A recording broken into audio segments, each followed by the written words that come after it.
देवी, आखिर ऐसा क्या होगा कि राहु ना असुर रहा ना देवता? ये कथा मैं सुनाऊंगा, ना मत कहिएगा, ना मत कहिएगा। मेरे पेट में बुलबुले उठ रहे हैं। अगर मैंने ये कथा नहीं सुनाई ना तो बुलबुले मुझे चैन से बैठने नहीं देंगे। ना मत कहिएगा, कृपया करके ये कथा मुझे सुनाने दीजिए, विनती है मेरी। ठीक है बेताल, तुम ही सुनाओ। हाँ तो राजन, हुआ ये कि एक बार मेरे मित्र विक्रमादित्य जब छोटे थे तो उन्हें केले खाने का बहुत शौक था और खीर तो उन्हें चाहिए ही चाहिए थी। बेताल, समुद्र मंथन की कहानी सुनाओ, अपने मित्र के बचपन की नहीं। क्षमा देवी क्षमा, मैं जरा भावनाओं में बह गया था, इसलिए ये सब कह गया। हाँ तो राजन, एक बार सुर और असुरों ने मिलकर समुद्र मंथन किया, सर्प को बनाया मथनी और मथनी बनाकर समुद्र को मथे जा रहे थे। ऐसे ऐसे ऐसे ऐसे ऐसे ऐसे ऐसे ऐसे ऐसे एक तरफ थे सुर और दूसरी तरफ थी ताल। दूसरी तरफ थे असुर और सुर और असुरों ने मिलकर समुद्र को मथ डाला। ऐसा मंथन किया और फिर पता है उसमें से क्या निकला? पूछिए क्या निकला? क्या निकला? अमृत और विष। तो अमृत तो आया देवताओं के हिस्से में और विष गया असुरों के हिस्से में। लेकिन राहु ने पता है क्या किया? पूछिए। क्या किया? राहु ने छल से अमृत का पान कर लिया, लेकिन उसका छल पकड़ा गया और फिर भगवान विष्णु जो क्रोधित हुए कि उन्होंने राहु का सर धड़ से अलग कर दिया, लेकिन फिर भी उसे कुछ नहीं हुआ। पूछिए क्यों नहीं हुआ? क्यों बेताल? राजन, आप भी भूल जाते हैं। अभी तो मैंने बताया आपको कि राहु ने भी अमृत का पान कर लिया था, तो हो गया ना वो भी अमर। तब तो अमर होना राहु के लिए सौभाग्य की बात रही होगी ना? क्यों देवी? नहीं राजन, राहु का यही सौभाग्य उसका दुर्भाग्य बन गया था। अमर होने के कारण असुरों ने उसका बहिष्कार कर दिया और असुर होने के कारण देवराज इंद्र ने उसे स्वीकार ही नहीं किया, उसे अपने दरबार में स्थान नहीं दिया। मेरे साथ हुए अन्याय का दंड अब संपूर्ण संसार भोगेगा इंद्रदेव।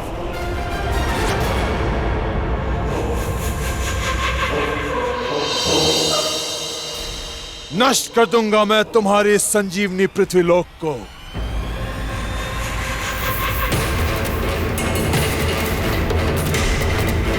जिसके माध्यम से तुम्हें शक्ति प्राप्त होती है और तुम लोग जीवित रहते हो।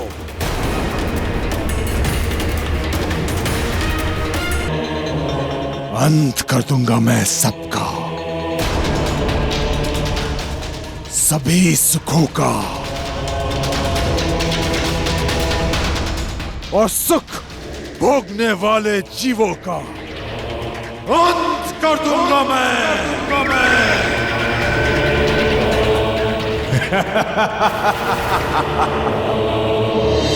इसका अर्थ कि राहु ने इंद्रदेव के उस तिरस्कार को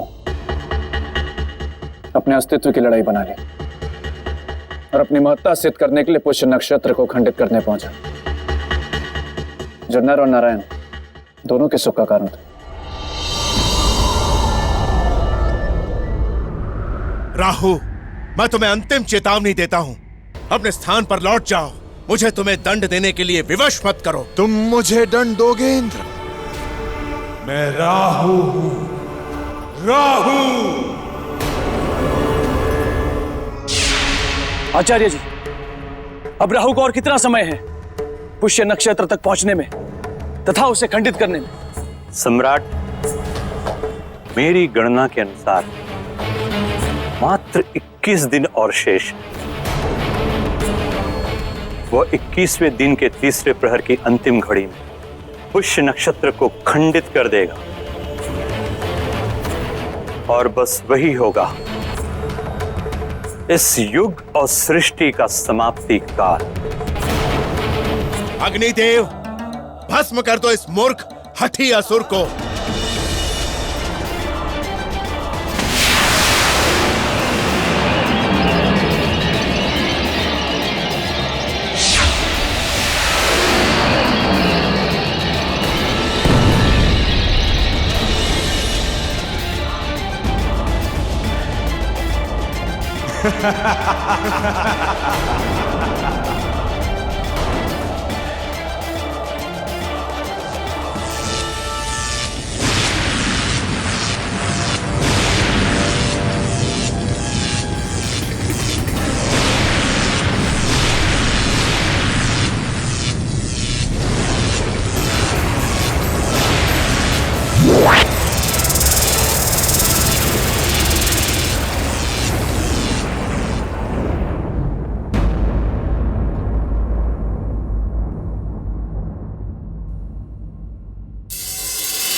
प्रहार।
और इस प्रकार राहु से सब देवता पराजित हो गए।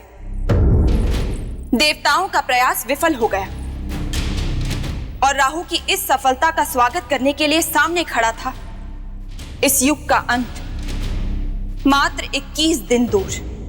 और साथ ही खड़े थे सृष्टि को बचाने का उपाय सोचते, चिंतित, व्याकुल सम्राट विक्रमादित्य। तो क्या सम्राट विक्रमादित्य भी? उत्तर दीजिए देवी, उत्तर दीजिए। कमाल है राजन, अब आप इतने छोटे से प्रश्न का उत्तर भी देवी से ही पूछ रहे हैं। देखिए कितना परेशान कर दिया है आपने देवी को। लेकिन देवी आप चिंता ना करें, मैं आ गया हूं। मैं अब राजा भोज को आपको और परेशान नहीं करने दूंगा। बेताल, अब तुम यहाँ से जाओ, क्योंकि मुझे परेशान राजन नहीं बल्कि तुम कर रहे हो। मैं? लेकिन मैं तो मासूम हूं देवी। तुम जाते हो या मैं? क्षमा देवी क्षमा, मैं जाता हूं। अब मैं बस जा रहा हूं, मैं जाने वाला हूं, मैं चला।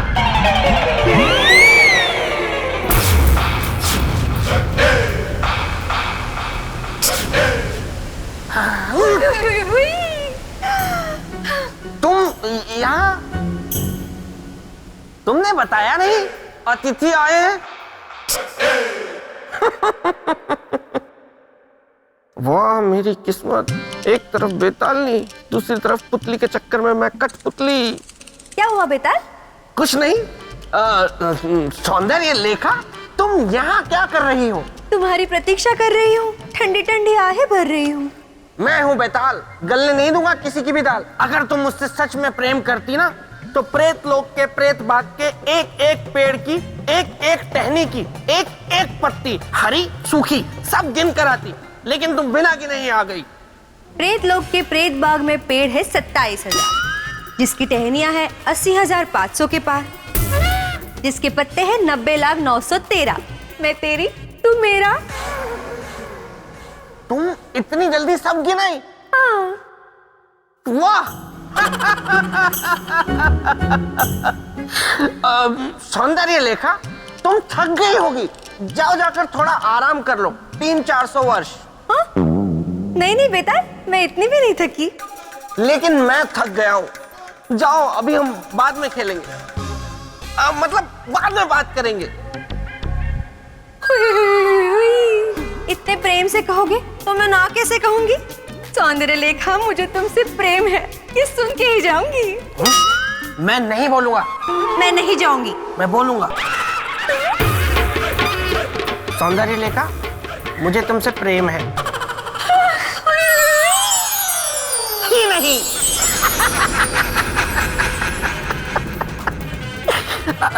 गोलू, गोलू, गोलू।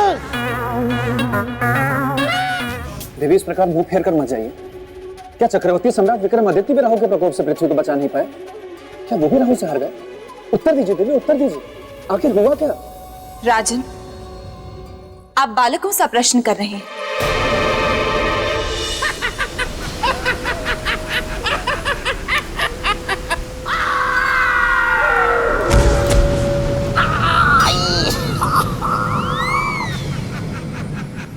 अच्छा हुआ किसी ने देखा नहीं।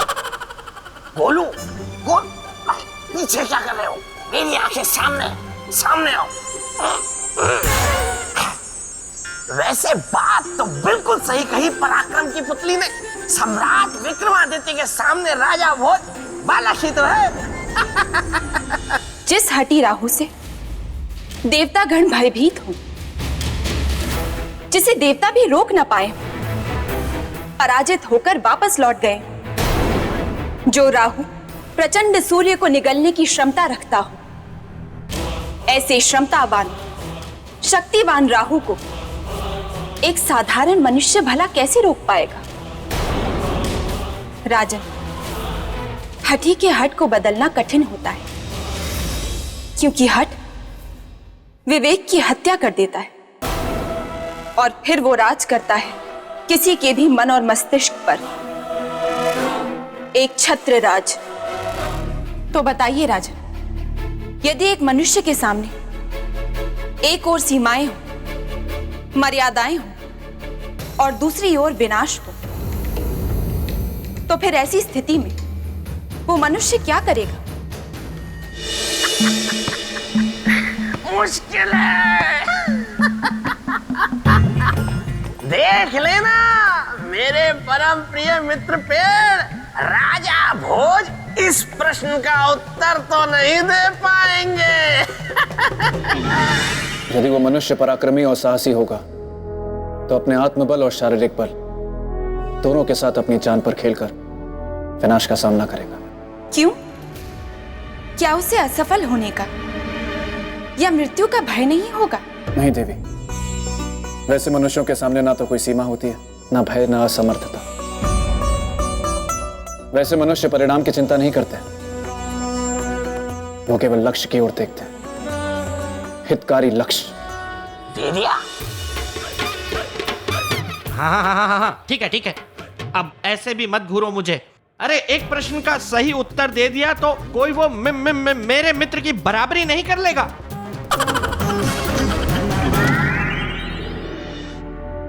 सही कहा आपने राजन, सम्राट विक्रमादित्य ने भी वैसा ही किया।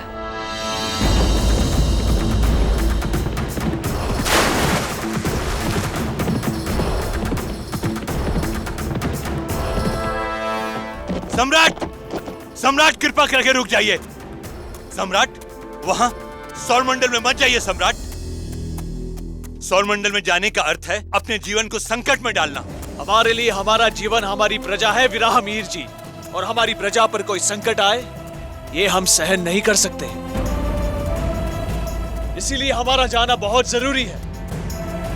कृपया करके हमें रोके नहीं, क्योंकि दिन कम और दूरी अधिक है। सम्राट रुक जाइए। सम्राट,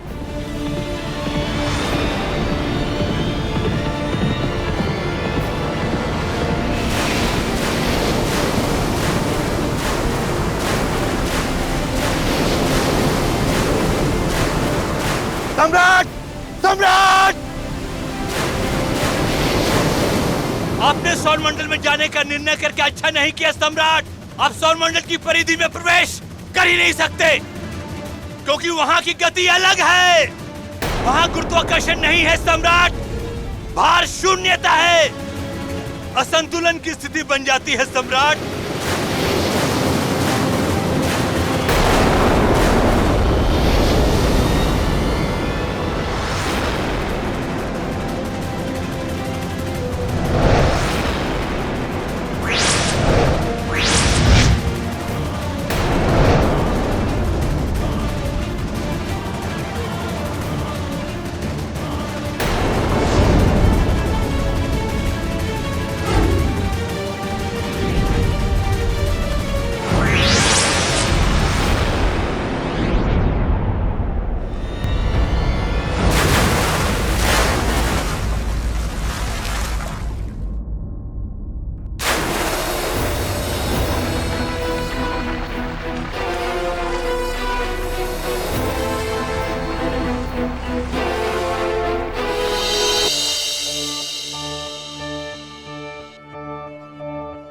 देवी, कथा का यह अंत सुनने के बाद मन में एक प्रश्न उठा। क्या राजन? कि सौरमंडल में गुरुत्वाकर्षण तो है नहीं, तो उसकी परिधि में प्रवेश करना कठिन ही नहीं, असंभव भी है। तो जिस राजा का आभूषण पराक्रम था, वो सौरमंडल में प्रवेश भी कर पाया या फिर लौटा है अपने राज्य? अरे राजा भोज ने मेरे मित्र को अपने जैसा समझ रखा है क्या? मेरा मित्र विक्रमादित्य था, जो हार मानने वालों में से नहीं था।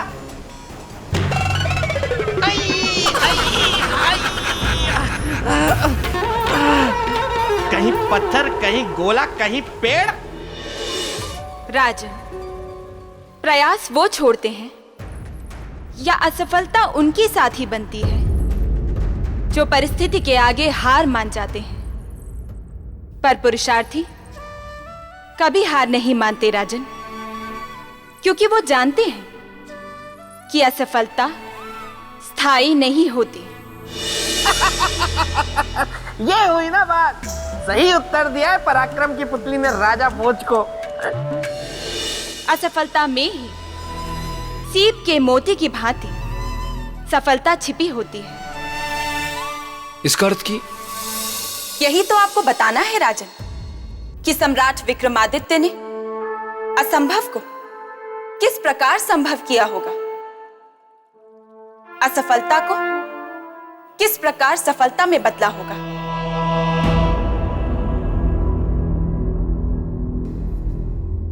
भक्ति मार्ग में जाकर।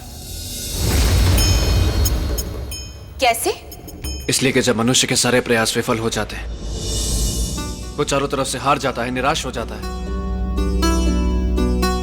तब वो जाता है भक्ति की शरण में, जहां उसे लड़ने की नई ऊर्जा, नई शक्ति मिलती है।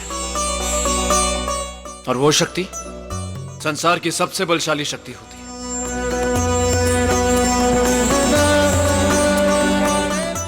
देवी, मैंने अपनी समझ से आपके प्रश्नों के उत्तर दे दिए। अब इस परीक्षा का परिणाम आपको सुनाना है। अवश्य सुनाऊंगी। निश्चय ही इस पूजा से राहु प्रसन्न होंगे, इसमें तनिक भी शंका नहीं है। ईश्वर करे कि यह सच हो और पृथ्वी पर आने वाला विनाश टल जाए। ओम राहुवे नमः, ओम राहुवे नमः, ओम राहुवे नमः, ओम राहुवे नमः, ओम राहुवे नमः।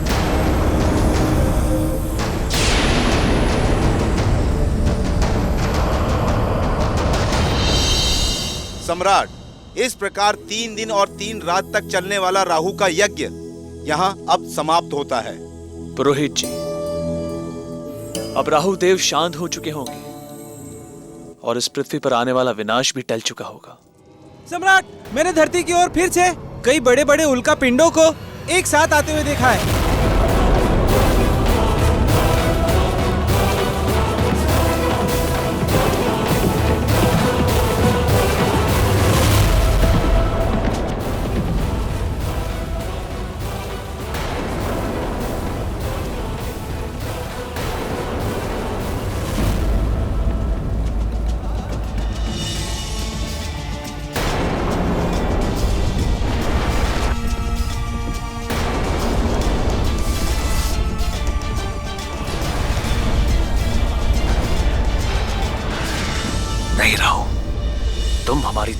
विनाश नहीं कर सकते। नहीं होने देंगे हम अपनी धरती का विनाश, कभी नहीं।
राजन, संसार में यह पहला अवसर था जब किसी मनुष्य ने एक प्राकृतिक आपदा को अपनी शक्ति और सामर्थ्य से रोका था। कभी कल्पना भी न की जाने वाली अद्भुत घटना थी ये। हाँ, क्योंकि वो मनुष्य कोई साधारण मनुष्य नहीं था। वो मनुष्य चक्रवर्ती सम्राट विक्रमादित्य था। क्योंकि वो मनुष्य मेरा मित्र था। क्योंकि वो मनुष्य। बेताल, तुम फिर आ गए।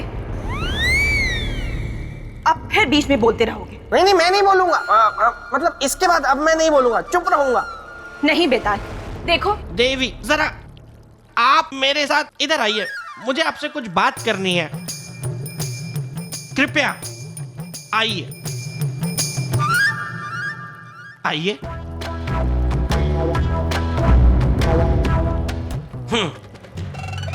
देवी, मैं आपके आगे हाथ जोड़ता हूँ, आपके पैर पड़ता हूँ, कृपया मुझे यहाँ से मत निकालिए, मुझे यहाँ रहने दीजिए, मुझे भी अपने मित्र की कथा सुनने दीजिए ना। मैं वचन देता हूँ, मैं कुछ नहीं बोलूंगा, तनिक सा भी नहीं बोलूंगा, एकदम चुप रहूंगा। ठीक है। धन्यवाद देवी, धन्यवाद। आइए।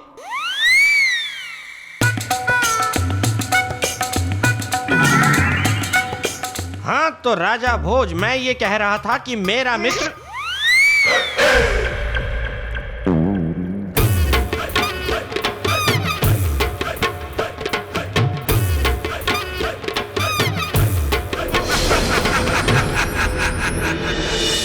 उसके बाद क्या हुआ देवी? सब कुछ सामान्य हो गया? सीमाएं और विवशताएं मनुष्य को बांध देती हैं राजन। मतलब? मैं कुछ समझा नहीं देवी। मतलब ये कि सम्राट विक्रमादित्य भी सीमाओं से बंधे थे, विवश थे।